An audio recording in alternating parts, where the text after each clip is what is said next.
Hello friends, welcome to legal vibes channel. आपका स्वागत है हमारे यूट्यूब चैनल लीगल वाइब्स में। दोस्तों, आज हम बात करने वाले हैं कि अगर आप डिग्री प्राप्त कर चुके हैं, एलएलबी की एक अधिवक्ता बनने की एक सीढ़ी चढ़ चुके हैं, तो आपको प्रैक्टिस कहाँ पे करनी चाहिए और रजिस्ट्रेशन कहाँ से होता है। हाई कोर्ट से प्रैक्टिस करनी चाहिए या फिर सिविल कोर्ट से प्रैक्टिस करनी चाहिए, गृह जनपद से प्रैक्टिस करनी चाहिए अपनी। इन सारी समस्याओं का निदान इस वीडियो में आपको मिल जाएगा और इस वीडियो को आप पूरा वीडियो देखिए, तभी आपको पूरा प्रोसेस समझ में आएगा तथा इसके फ़ायदे और नुकसान आपको पता होंगे। तो दोस्तों, एक अपील है आपसे, अगर इस चैनल पर नए हैं तो प्लीज़ सब्सक्राइब कीजिए और ज़्यादा से ज़्यादा लाइक और शेयर कीजिए, जिससे ज़रूरतमंदों को यह वीडियो आसानी से पहुँच सके। तो आइए शुरू करते हैं।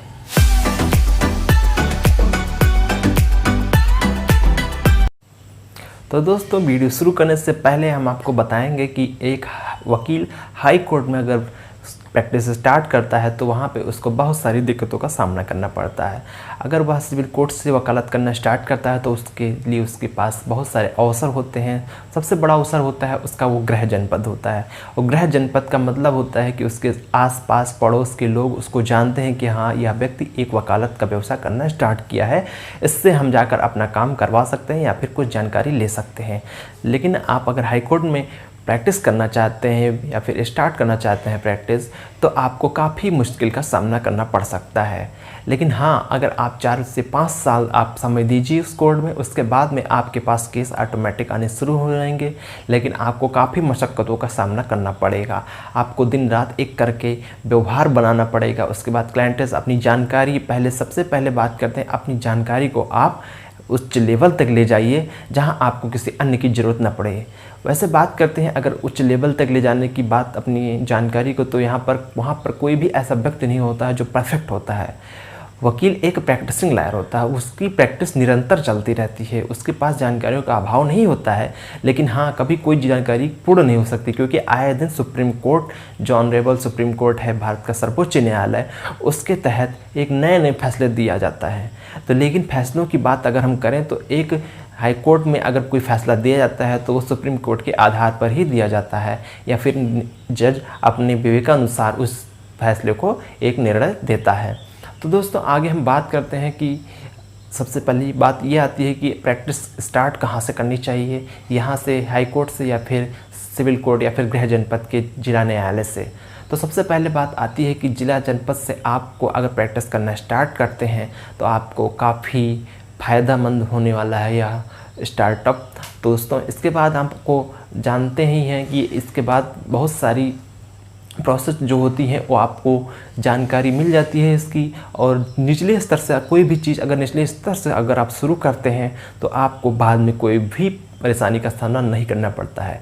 अगर आप हाई कोर्ट में प्रैक्टिस करना चाहते भी हैं तो पहले आप गृह जनपद में आप प्रैक्टिस स्टार्ट करिए, वहाँ कुछ दिन तक बेसिक जानकारी लीजिए, उसके बाद जाइए आप उच्च न्यायालय में प्रैक्टिस आसानी से कर सकते हैं। इसके लिए आप यहाँ पे व्यवहार आप बना सकते हैं। यहाँ पे एक अधिवक्ताओं से अपने आप व्यवहार बनाइए, उसके बाद उनसे कहिए कि आप हमें वहाँ पर केस दीजिए और वहाँ पे हम हाई कोर्ट में जाके प्रैक्टिस कर सकते हैं। तो अंत में बात ये आती है कि हाई कोर्ट में प्रैक्टिस करने के लिए आपको क्या चाहिए होता है। तो हाई कोर्ट में प्रैक्टिस करने के लिए आपको सर्वप्रथम डिग्री अनिवार्य होनी चाहिए आपके पास। उसके बाद स्टेट बार काउंसिल में एक रजिस्ट्रेशन आपको कराना पड़ेगा। उस रजिस्ट्रेशन के बाद में एक सर्टिफिकेट मिलता है आपको और बार का, और एक ID कार्ड जो स्टेट बार काउंसिल द्वारा निर्गत किया जाएगा वो मिलता है आपको। इसके बाद बात आती है कि हम प्रैक्टिस करना कब स्टार्ट करें। तो इसमें हम सबसे पहले जब स्टेट बार काउंसिल से एक प्रमाण पत्र प्राप्त कर लेते हैं, एक ID कार्ड प्राप्त कर लेते हैं, तो हाई कोर्ट के बार में जाके एक फॉर्म आपको मिलता है, उसको ख़रीदना पड़ता है। उसकी फ़ीस 500 रुपये से लेके 1000 रुपये तक हो सकती है, जो भी आने वाले सालों में घट बढ़ सकती है, वो आप वहाँ पे जाके प्राप्त कर सकते हैं उसकी सूचना। इसके बाद उस फॉर्म को फिलअप करके फिर उसकी रजिस्ट्रेशन की फ़ीस वहाँ की होती है, कम से कम 1200 रुपये होती है, जो अभी पिछले ईयर्स में हमारे अधिवक्ता साथियों ने कराया है, उनसे जानकारी में प्राप्त हुई है। ये बात मैं उच्च न्यायालय हाई कोर्ट लखनऊ बेंच की बात कर रहा हूँ। तो दोस्तों, इसके बाद वहाँ पर रजिस्ट्रेशन कराने के बाद आपको फ़ीस सबमिट करनी पड़ती है एक चेक के माध्यम से, 2000 रुपये। इसके बाद में वहाँ से एक कार्ड निर्गत होता है अवध बार से, और निर्गत होने के बाद में आप वहाँ पे एक एलिजिबिलिटी हासिल कर लेते हैं। वहाँ पर आप प्रैक्टिस करने के लिए आप अपने नाम से एक मुकदमा फाइल कर सकते हैं और निर्णय या फिर प्रैक्टिस मुकदमा लड़ सकते हैं। दोस्तों अब आगे बात आती है कि AIV एग्ज़ाम क्या होता है। AIV एग्ज़ाम इसमें ये होता है कि 2010 के बाद से जितनी अधिवक्ताओं ने रजिस्ट्रेशन कराया है उनको भारतीय बार काउंसिल ऑफ इंडिया ने कहा है कि उनको एक एग्ज़ाम पास करना होगा, उसके बाद ही वो एलिजिबल होंगे। इसकी मान्यता 2 साल तक होती है। अगर आप रजिस्ट्रेशन कराते हैं तो 2 साल तक इसकी मान्यता होती है। उसके बाद में आपको AIV एग्ज़ाम क्लियर करना ही होता है। इसके बाद आप स्थायी अधिवक्ता के तौर पर वहाँ पर नामित हो जाते हैं। इसके बाद एक COP नंबर मिल जाता है। उसके बाद आप हाई कोर्ट में चुनाव भी लड़ सकते हैं और बहुत सारी अन्य सुविधाओं का फ़ायदा प्राप्त कर सकते हैं।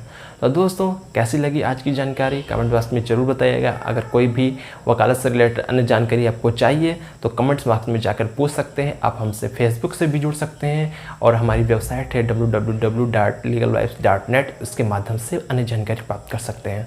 तो दोस्तों नमस्कार।